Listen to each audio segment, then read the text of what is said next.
We're continuing our March On series, continuing to say, to hear, well done, my good and faithful servant, which should be the longing for all believers. Requires standing firm, but it's not just standing firm, not just holding on to the faith, not just enduring, not just not giving up. It's also marching on. It's also carrying out the mission that we've been given, the Great Commission. If you caught our teaching last week, the Great Commission default, as we talked, just laid out what the Great Commission is, Matthew 28, 19 through 20. Go, make disciples of the nations, baptize them in the name of the Father, the Son, the Holy Spirit, teaching all the things I've commanded you to do. This is what we're called to do.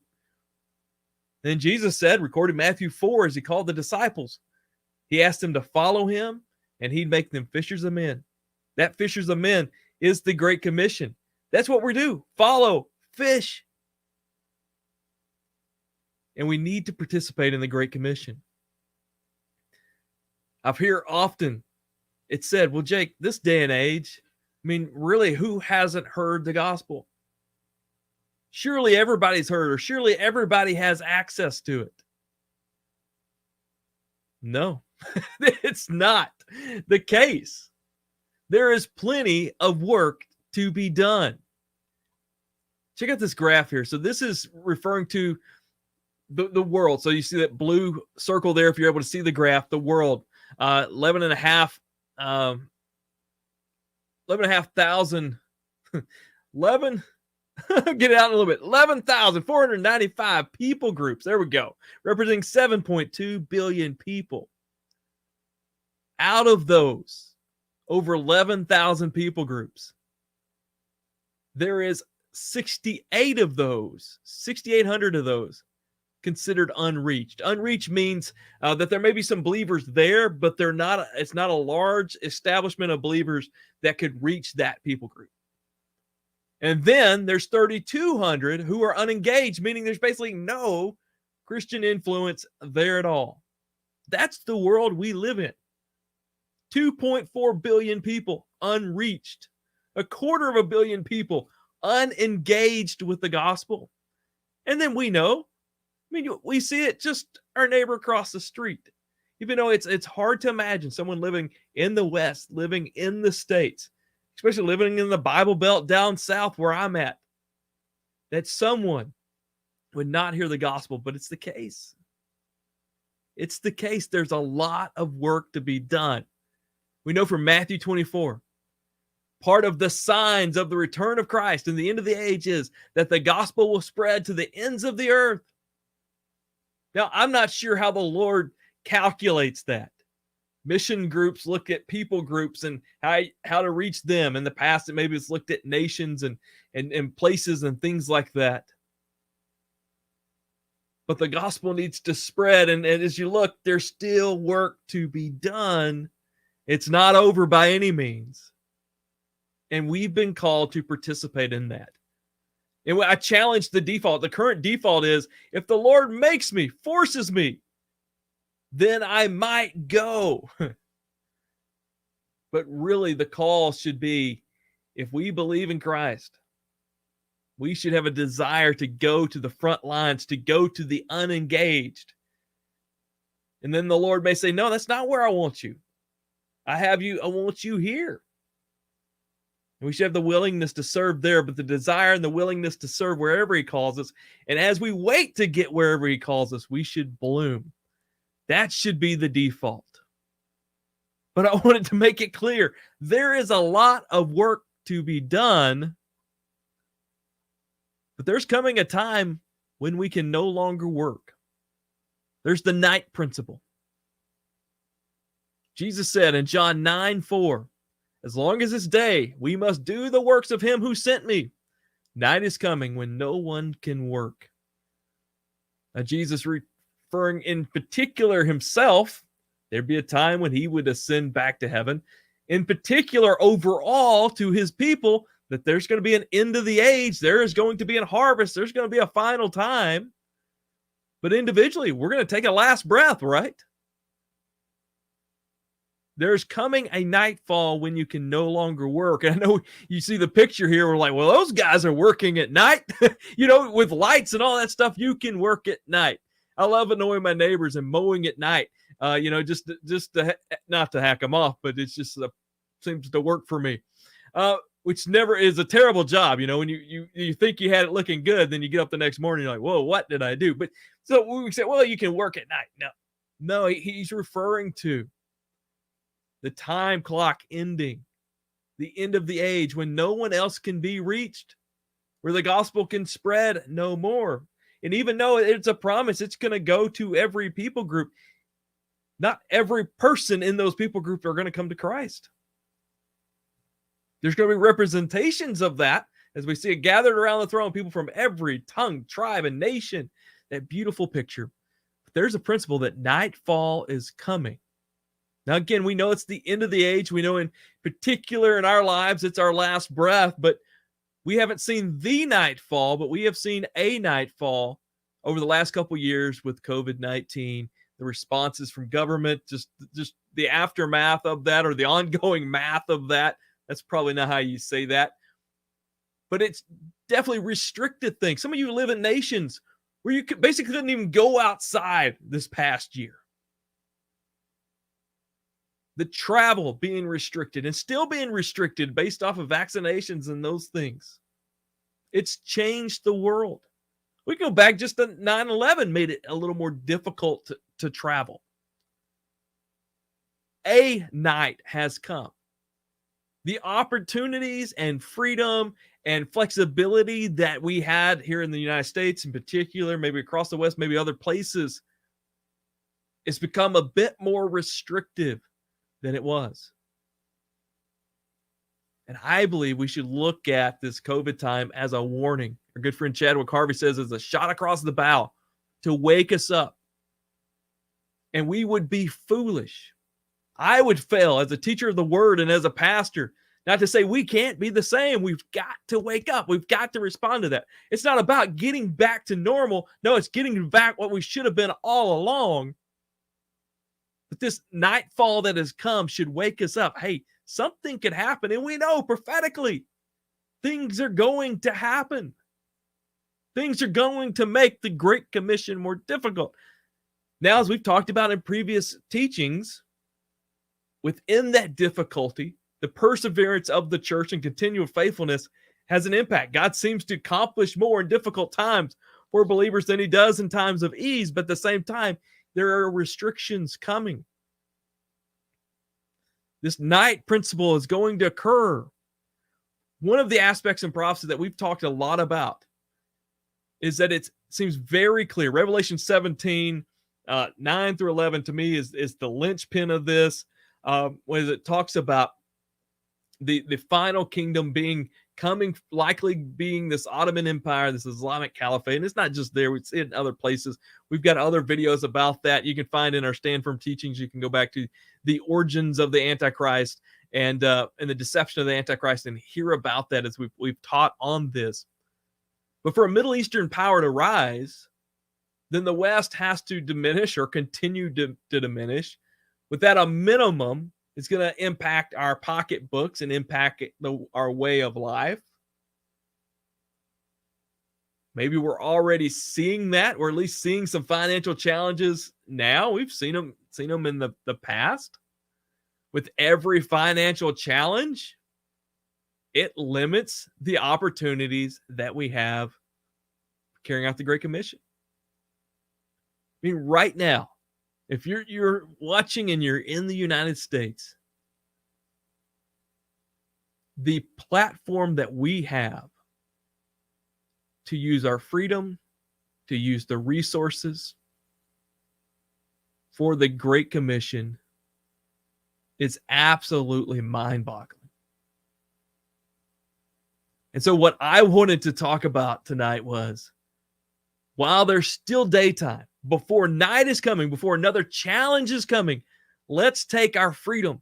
Let's take our opportunities. Let's take our wealth and resources and leverage them not for ourselves, not for our own gain, but leverage them for the Great Commission. Why would I point that out? Well, if you break down the world wealth, look at this chart. Let this slap you around. If you're here in the United States, as nearly 30% of the world's wealth is in our nation. Now, you may be like me saying, well, that's not my checking account you're referring to.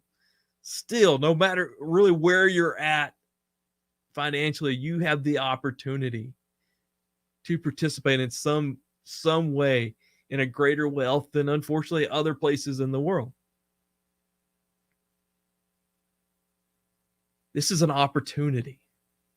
Not an opportunity just to kick your heels up and say, oh man, I'm blessed with this great standard of living and all this stuff I can buy and security and finances and all these things. No, this is a tool that can be used for the kingdom. And an exciting opportunity to say, okay, I'm in a place where there's access to these type resources. Maybe you don't have them yourself, but there's someone that does. And these could be leveraged for the kingdom. But if night's going to come and there's going to be financial difficulties and challenges, and I think hopefully this chart at some point is going to be flipped. That pink area is going to shrink. Before it does, let's leverage it for the gospel. And not just money, manpower. Another chart. This is the breakdown of the placement of believers around the world. Again, the largest population of professed believers here in the United States, here in the West, well over the majority in Europe and America. What we should take that freedom, that opportunity that we have, and leverage our manpower for the Great Commission. Because as we saw with COVID, as travel's restricted, even now, as the vaccinations and those things limit travel, before it's completely off we don't have an opportunity. Let's leverage that wealth. Let's leverage that manpower for the gospel, not for ourselves. And so I originally planned as I would share this just to say, hey, already throughout history, the United States has been used in a massive way to send missionaries out to make an impact with the Great Commission. We have. Right now, as it's estimated 200,000 missionaries worldwide. The United States has sent out 127,000 of those. Brazil is second with 34,000. Overwhelming majority of those who are serving, who as missionaries and vocational missionaries, have been sent for the United States. The overwhelming majority of finances for missions has come from the United States. And this has been over a 200-year period. It's continued like that.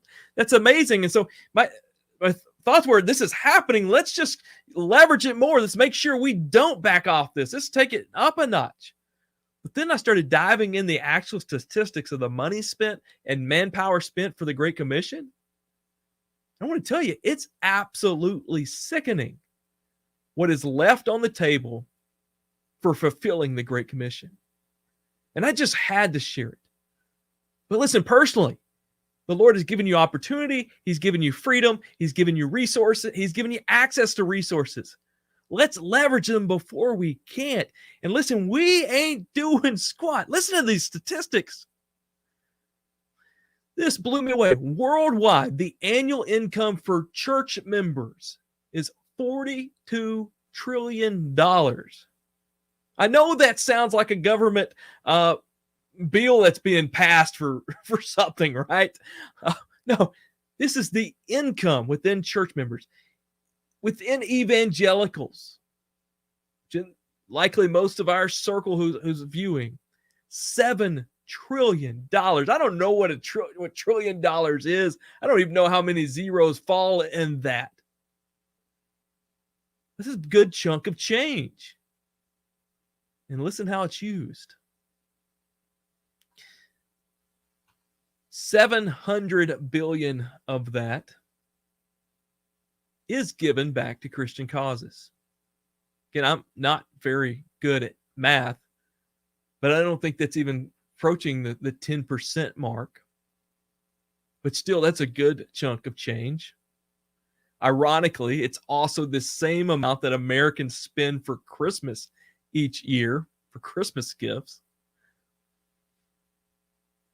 Out of that 700 billion, 45 billion is given to missions domestically and internationally.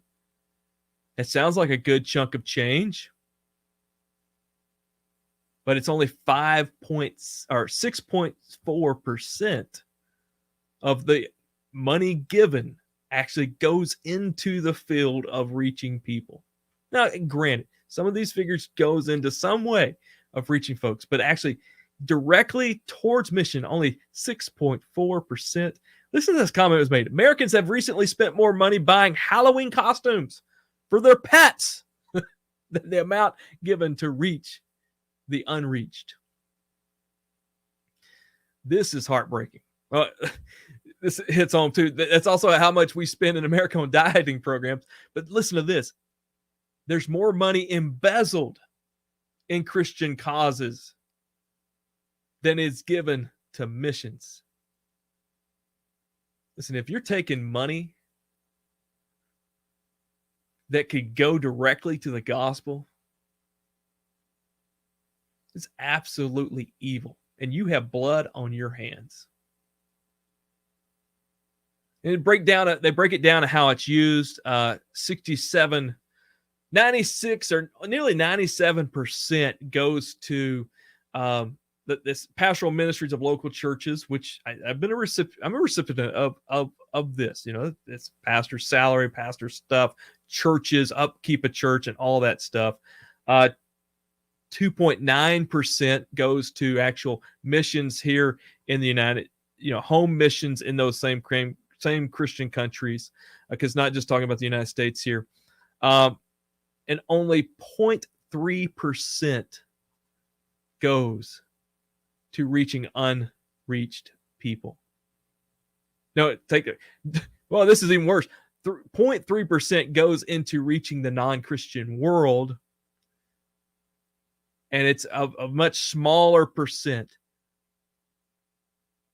goes into reaching the unreached people. Listen to the hypothetical observations. By the way, this is from the Traveling Team. You can find these stats, thetravelingteam.org/stats. Evangelical Christians could provide all the funds needed to plant a church in each of the 6,900 unreached people groups with only 0.03% of their income. The church has roughly 3,000 times the financial resources and 9,000 times the manpower needed to finish the Great Commission. We have the tools, we have the resources, we have the people. If every evangelical gave 10% of their income to missions, we could easily support 2 million new missionaries. And I didn't expect to share this tonight, but this has been a punch in the gut for me. When we talk about workers, missionaries around the world, there's 400,000 missionaries, Catholic and Protestant. I think there's about 200,000 when we dive into evangelicals and Protestants. But only 3.3% of those missionaries are with unreached people. 77% are with the people who's already reached. Yeah, this is real. Christian workers worldwide, 5.5 million people. This is incredible, but only 0.37% are with unreached people. 76% of those working vocationally are with believers. To get only estimated just over 20,000 people involved in reaching the unreached people. R.W. Lewis said roughly 30 times as many missionaries go to reach people groups to work with Christians as go to unreached people groups. Far less go to the frontier people groups where there are yet no believers.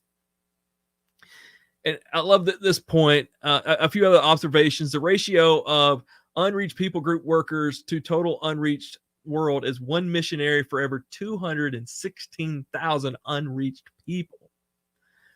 There are 78,000 evangelical Christians for every unreached people group. Dude, this thing could be done. I mean, if you just look, humanly speaking, with the freedom, with the resources, with the people that we have just here on the team in the States, this could be done. But listen to this. Is God to blame for not calling people? If everyone is obeying God's calling to be a missionary, wherever they are, then God is calling 99.99% of the people to work with 44% of the world population that already has the gospel, and calling virtually no one, 0.0005%, to relocate to the other 55% of the world population.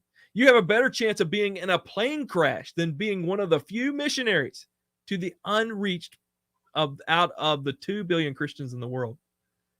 What are they saying? They're saying we're not being obedient. We ain't doing it. We can't blame God for this. We just ain't doing it. Just a few other things that jumped out. So 127, I think I already mentioned these. The 127,000 coming from the United States, which is amazing. I thought this was interesting. By 2000, about 2/3 of the world's Christians came from countries where Western missionaries were sent a century earlier.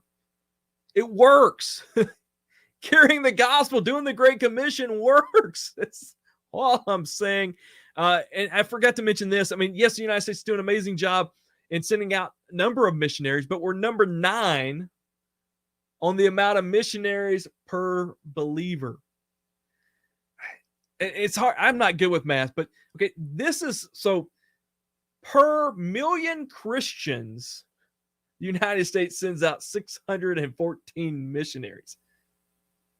So there's 614 out of 1 million believers that's going to go. We ain't doing it. Another quote, Ralph Winter said, in AD 100, there were 12 unreached people groups for every congregation of believers. Now there's one unreached people group for every 1,000 congregations. We're just going to stop there because it's just a punch in the gut, isn't it? Well, you got to hear this one. In the end, if you only give to your local church, odds are that only 2% of 2.58 or 0.05 of your income is going towards preaching the gospel to every nation. To put in perspective, if you make $50,000 a year and you're giving the average percent on that is that you get $25 that we're individually giving. If we're faithfully giving at the average, only $26 is going to the unreached people group.